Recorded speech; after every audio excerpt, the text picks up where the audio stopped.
तो यहाँ पे सबसे पहला सवाल जो पूछा गया था वो है maximum size of coarse aggregate.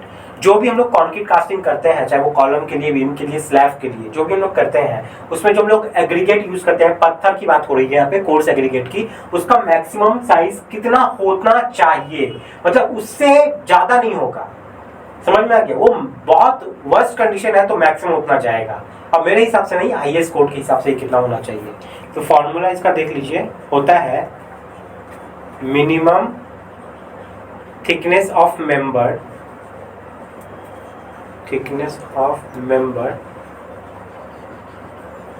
Divided by 4। ठीक है, ये आपको निकाल लेना है और देखना है इससे ज्यादा ना हो।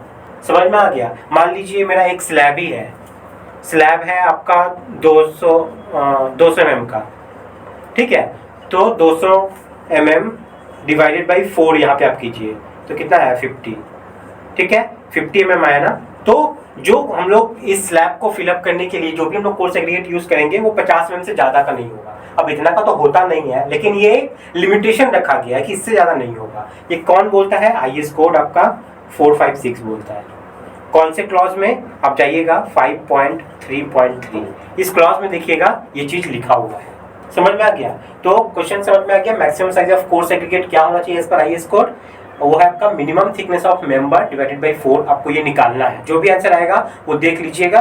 ठीक है, आईएस 456 क्लॉज इतना में ये मेंशन किया हुआ है। नेक्स्ट सवाल जो आपके द्वारा पूछा गया है यहाँ पे, what should be the slum value of concrete for lightly reinforced beam.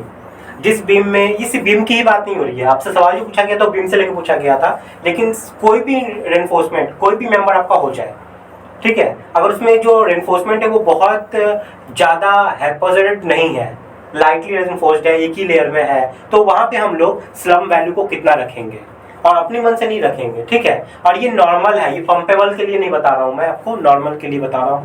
तो आपका ये होना चाहिए 25 mm से 75 mm का बीच में। ठीक है, आप इतना रखते हो तो कोई दिक्कत नहीं है, आप 70-75 रखिए, उससे ज्यादा नहीं जाना है। ये आईएस कोड का रिकमेंडेशन है। ठीक है, लेकिन पंपेबल होगा तो इतना में तो नहीं चलेगा, आपको ज्यादा ले जाना पड़ेगा।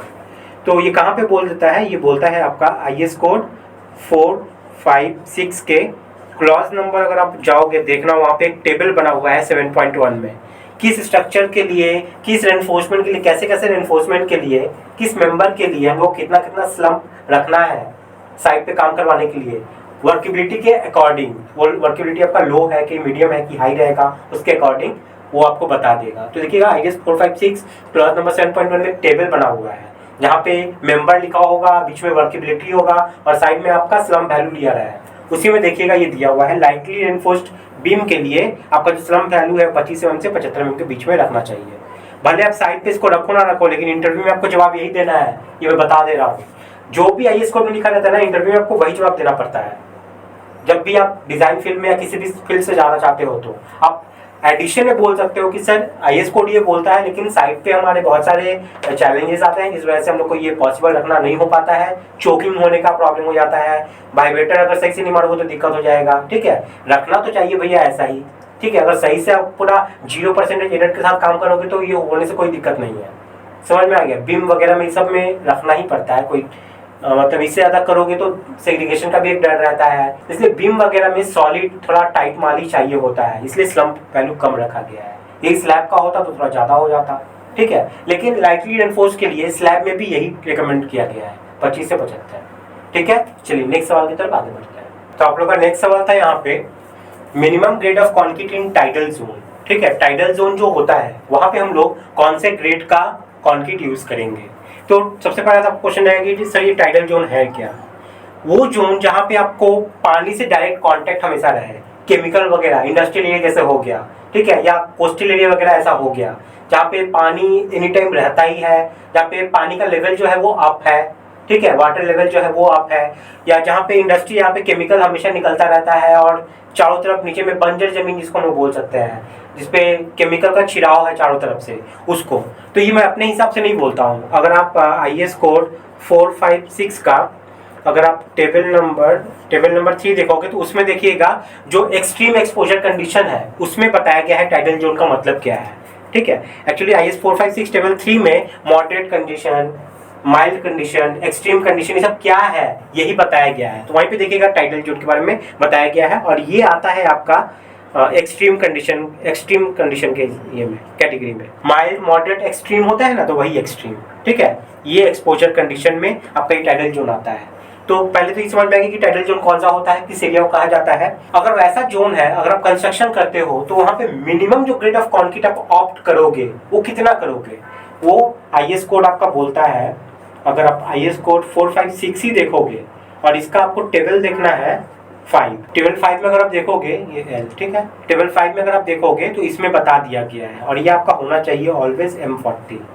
ये आपका मिनिमम है, मैक्सिमम तो डिजाइन के ऊपर आपका डिपेंड करेगा, लेकिन मिनिमम आपका M40 रखना पड़ेगा IS 456 टेबल 5 के हिसाब से। तो समझ में आ गया आपका कंक्रीट के लिए ये वाला। और एक चीज याद रखिएगा, ये जो M40 में बोल रहा हूँ ना, ये RCC के लिए बोल रहा हूँ, PCC के लिए नहीं बता रहा हूँ यहाँ पे। रेनफोर्स सीमेंट कंक्रीट जिसमें आपका सरिया वरिया लग रहा है उसके लिए ये, ठीक है। चलिए नेक्स्ट सवाल की तरफ आगे बढ़ते हैं।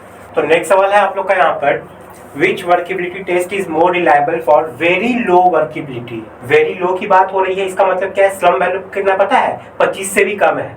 जहाँ पे आपको 25 से भी कम स्लम्प रखना है उसको कहा जाता है वेरी लो वर्केबिलिटी के अंडर में। अब देख लेना, जब आप आईएस कोड का खोलोगे, आईएस कोड 456 का क्लॉज 7.1 है शायद, उसमें आप देख लीजिएगा लो वर्केबिलिटी के लिए दिया हुआ है 25 से 75 mm का स्लम्प आपको रखना है। 25 से कम जो है ना, उसके लिए अलग से टेस्ट किया जाता है। जो 25 से कम है वैल्यू, वही आता है आपका वेरी लो वर्केबिलिटी के अंडर में। तो यहाँ पूछा है, अगर वेरी लो वर्केबिलिटी अगर हम लोग को चाहिए होगा तो हम लोग कौन सा एक्सपेरिमेंट करेंगे वर्केबिलिटी को करने के लिए। वर्केबिलिटी टेस्ट के लिए बहुत सारे टेस्ट हैं, बीवी टेस्ट है, कॉम्पैक्टिंग फैक्टर टेस्ट है, स्लम कोन टेस्ट है, फ्लोर टेबल टेस्ट है, और भी बहुत सारे हैं, 6-7 है, ठीक है। जिसमें मैंने स्लम टेस्ट के ऊपर एकदम डिटेल वीडियो बनाया गया है, आप लोगों के लिए द्वारा बहुत ज़्यादा पसंद किया गया है। और मैं गारंटी देता हूँ पूरे यूट्यूब पे ऐसा वीडियो आपको नहीं मिलेगा जो आईएस कोड से एक फुल स्टॉप भी उठा के बताया है आप लोग को।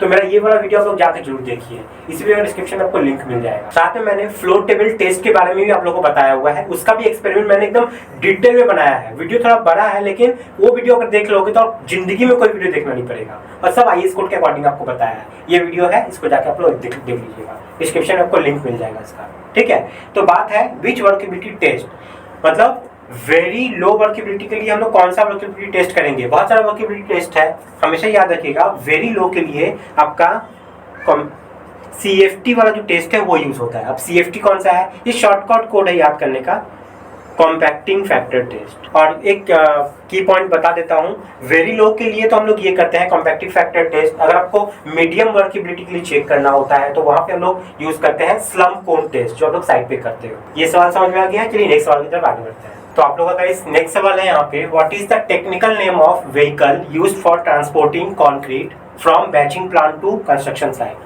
हम लोग RMC रेडी मिक्स कंक्रीट जो मंगाते हैं बैचिंग प्लांट से अपने साइट पे, तो कंक्रीट जिस ड्रम में देखते हो ना, ड्रम वाला एक रहता है, जैसे आप यहाँ फोटो देख पा रहे हो, इस टाइप का व्हीकल आपके साइट पे आता है। इसका टेक्निकल नेम क्या है, साइट पे हम लोग क्या बोलते हैं, इसको मिलर बोल देते हैं ना, कि मिलर आ गया भाई, कौन सा नंबर मिलर चल रहा है मैं बताया, मिलर मिलर मिलर, हम लोग मिलर बोल देते हैं। तो ये ना चलाऊ वर्ड है, एक्चुअली में ये टेक्निकल नेम नहीं है। अगर आप एक इंजीनियर हो तो टेक्निकल नेम उसका पता होना चाहिए, और बहुत ही सिंपल है। इसका नाम है ट्रांजिट मिक्सचर, ठीक है, ट्रांजिट मिक्सचर। उसको मिलर नहीं बोलते हैं, उसको ट्रांजिट मिक्सचर बोलते हैं, जिसमें कंक्रीट हमारा आता है। अब आपके मन में एक सवाल आया कि ट्रांजिट मिक्सचर ये है, आप लोग नॉन ट्रांजिट भी सुने होंगे जरूर, ठीक है। तो नॉन ट्रांजिट मिक्सचर कौन सा होता है, ट्रांजिट का मतलब क्या है, जिसको हम लोग यहाँ से वहाँ ले जा सके, ले आ सके, ठीक है, ट्रांसफर कर सके, वही इसको बोल रहा है। जिसको हम लोग ट्रांसफर नहीं कर सकते हैं आसानी से, ठीक है।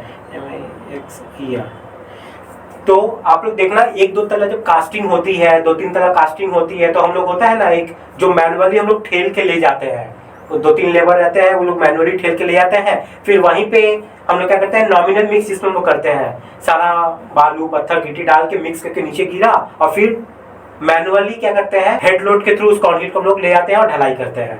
उसी को कहा जाता है नॉन ट्रांजिट मिक्सचर। ये सब फोटो में यहाँ पे देख पा रहे हैं, इसी को कहा जाता है नॉन ट्रांजिट मिक्सचर। तो ट्रांजिट नॉन ट्रांजिट आपको समझ में आ गया। तो ये था आज का इंटरव्यू का सवाल जो आप लोगों के द्वारा पूछा गया था। मैं कैटेगराइज कर रहा हूँ, जनरली जो आज का सवाल था सब 456 से ही था, लास्ट वाला सवाल सिर्फ 456 से आपका नहीं था, ठीक है, बाकी सब आईएस कोड 456 से ही था। तो इसी तरीके के सवाल आप लोग मुझे भेजते रहिए, मैं जवाब खोज खोज के क्लॉज के साथ आप लोग को बताता रहूंगा, ठीक है। तो उम्मीद करते हैं आप लोग को सारा चीज़ यहाँ पे पसंद आया होगा।